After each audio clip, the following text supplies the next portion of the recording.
There's a meme that keeps resurfacing in history circles, a Chad time traveler giving Kaiser Wilhelm II a rapid-fire checklist of everything Germany got wrong in World War I. Don't invade Belgium.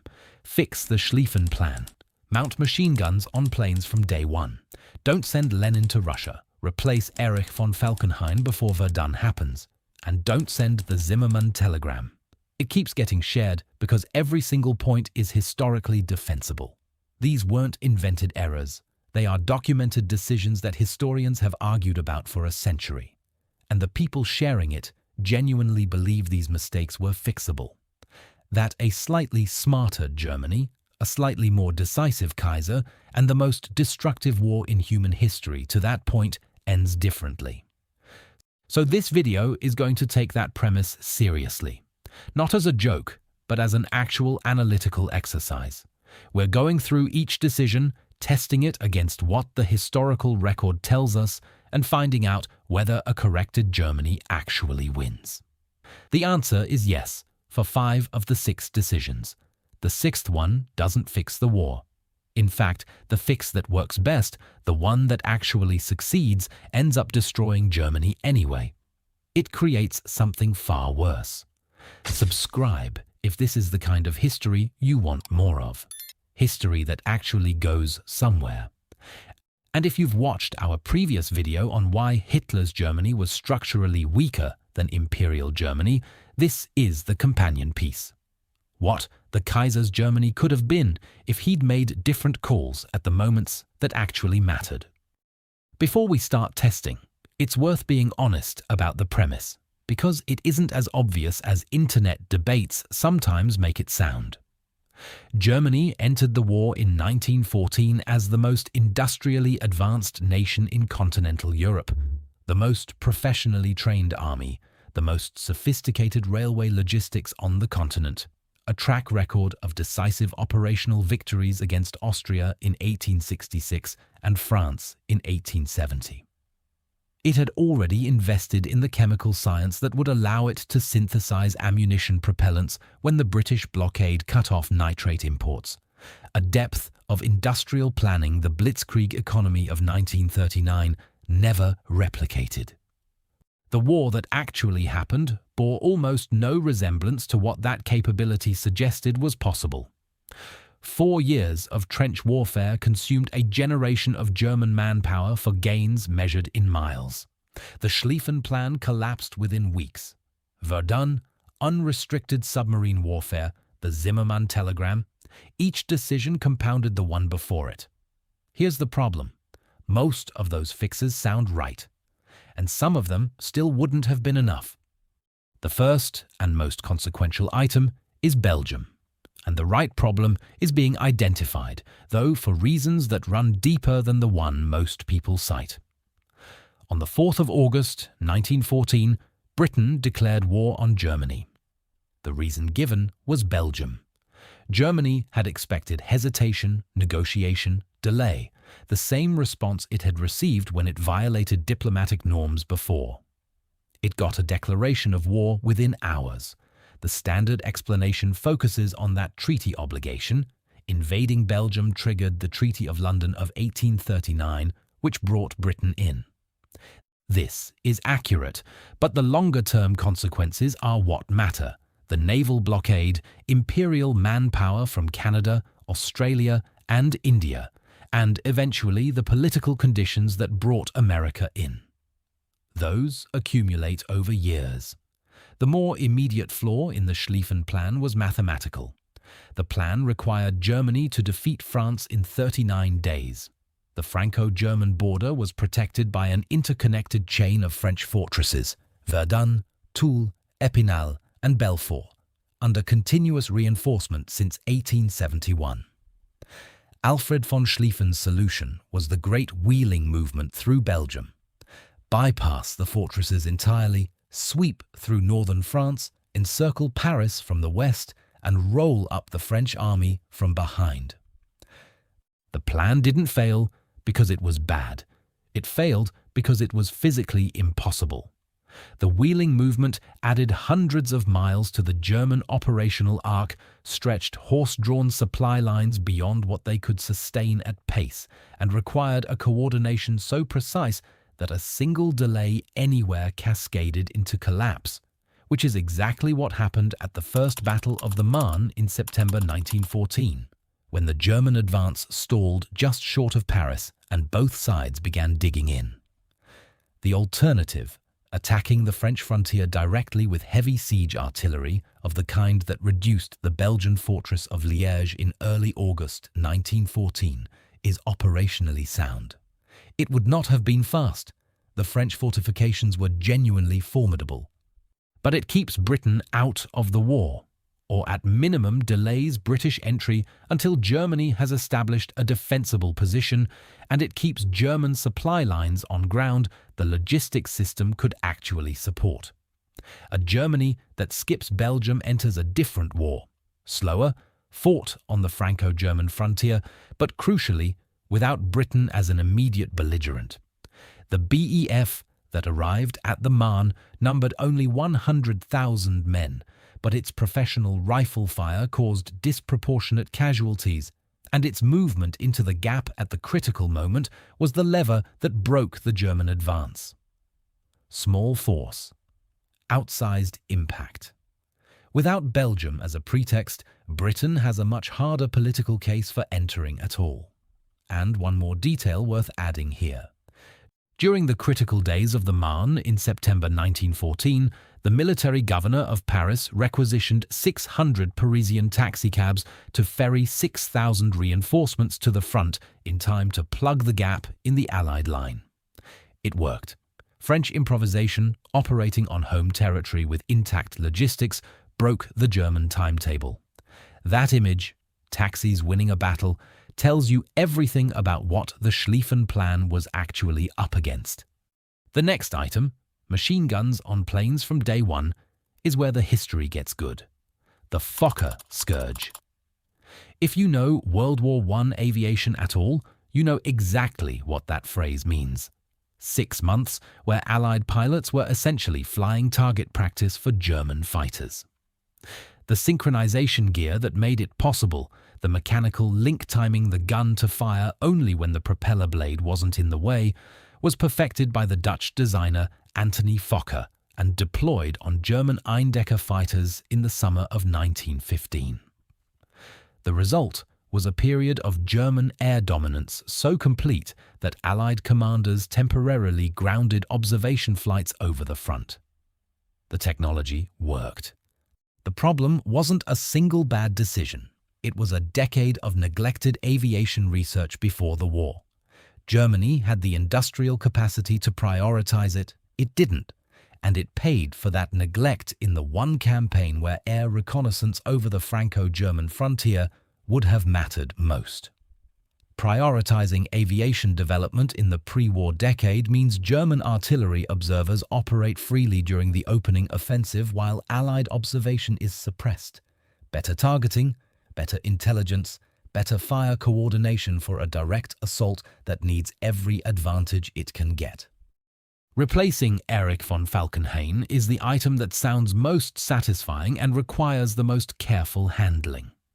Verdun isn't just a mistake, it's a math problem Germany couldn't win. Falkenhayn's stated objective at Verdun in 1916 was not to capture the city, but to force France to defend it, to create a killing ground where French reserves would be drawn in and destroyed at a cost Germany could sustain and France could not. The arithmetic didn't work. France did pour its army into Verdun. So did Germany. The battle ran for approximately 10 months, from February to December 1916, and produced combined casualties historians estimate at somewhere between 700,000 and 1 million men, with the front line ending in almost exactly the position it had started. Germany spent roughly 340,000 casualties to inflict perhaps 377,000. A ratio that makes no sense for the side with smaller overall reserves than the coalition it was fighting. Paul von Hindenburg and Erich Ludendorff are the natural replacements. the architects of Tannenberg, the most complete German operational victory of the war. Whether they would have performed equally well against France is genuinely uncertain. What is defensible is the narrower principle. Any commander who recognizes that mutual attrition is self-defeating for the side with smaller manpower improves Germany's standing. Avoiding Verdun alone saves roughly 300,000 men, entering 1917 with options rather than entering it depleted. 4 items have now been tested. Skip Belgium. Take the direct route with siege artillery. Deploy air superiority from the opening campaign. Avoid Verdun. Running all 4 fixes simultaneously, Germany enters 1917 in a genuinely competitive position. Britain is out of the war or delayed in entering. France is fighting without its most powerful ally. German manpower has been conserved rather than consumed at Verdun. The war is unresolved, but Germany has not clearly lost it. It is exactly here, where the corrected Germany looks strongest, that the next decision arrives. Germany put Lenin on a train. And look, if you're here, you know exactly where this is going. By 1917, even a Germany that avoided the previous mistakes was exhausted. 3 years of industrial warfare does that. But the Eastern Front had just cracked open. Russia, in 1917, was destroying itself from the inside. The Romanov dynasty had lost its grip on both the military and the civilian population simultaneously. Mutinies were spreading through the Russian army. Food shortages were driving strikes in Petrograd and Moscow. The provisional government that replaced the Tsar in February 1917 made the fatal decision to continue the war, ensuring it would be swept aside by whoever promised to end it. German military intelligence identified Vladimir Lenin, a Bolshevik theorist living in exile in Zurich, as the potential catalyst for a Russian political collapse that would remove Russia from the war entirely. The plan was to transport Lenin from Switzerland across sealed German territory and deposit him in Petrograd, where his organizational discipline and his promise of immediate peace, land, and bread would do the rest. German command provided clandestine subsidies, confirmed by Foreign Office records to be in the millions, to finance the operation. Against 3 years of industrial war expenditure, it was a rounding error. It worked with a completeness that exceeded any reasonable expectation. Lenin arrived at Finland Station in Petrograd on the 3rd of April 1917. The Bolshevik Revolution succeeded in November. The Treaty of Brest-Litovsk, the peace agreement that formally ended Russia's involvement in the war, signed in March 1918, removed Russia from the war and transferred an enormous swath of Eastern European territory to German control. Germany transferred 44 divisions west and launched Operation Michael in March 1918, achieving the deepest penetration of Allied lines since 1914 before the offensive stalled. From the perspective of 1917, this was arguably the single most effective strategic operation Germany conducted in the entire conflict. For the cost of 1 train ticket and a modest intelligence budget, Germany removed its largest enemy from the war. The men who authorized it were not reckless gamblers. They were making a rational calculation under severe time pressure with the information available to them. The problem, which the meme captures in one word, don't, is that the calculation only holds if you stop the analysis in 1918. What Lenin on that train actually created was the Soviet Union. The political instrument Germany weaponized to destabilize a wartime enemy metastasized into the largest totalitarian state in modern history, with an industrial base that by 1942 was outproducing Germany across every category of military hardware. 25 years after Germany put Lenin on that train, the Red Army put a flag on top of the Reichstag. The subsidies Germany spent on Lenin's operation may be the most consequential investment in its own destruction any nation in modern history has ever made. The men who made that decision had no framework for evaluating a consequence that wouldn't materialize for 2 decades in a different country under a different political universe. They saw a war they were losing and an opportunity to remove an enemy from it. The logic was sound. The outcome was not. One more thing worth being precise about. The Bolsheviks weren't German agents in any simple sense.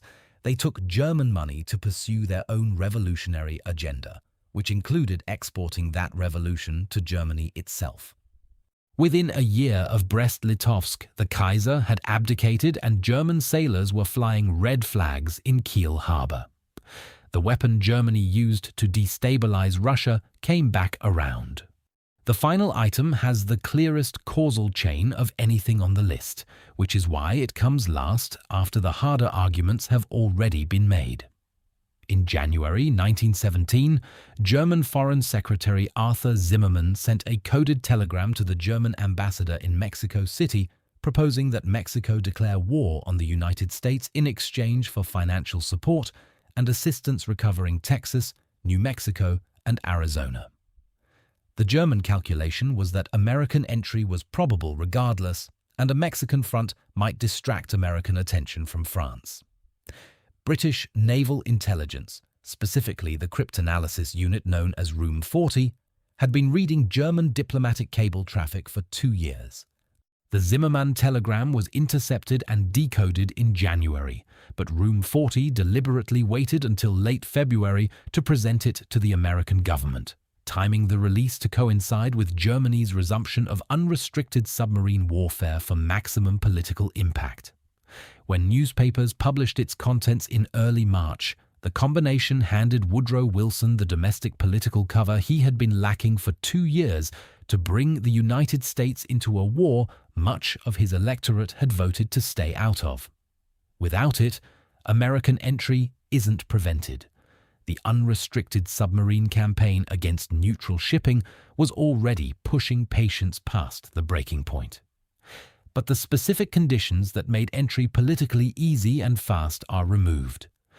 The mobilization timeline shifts, and in the context of the spring offensive of 1918, even a delay of several months in the arrival of American troops matters operationally.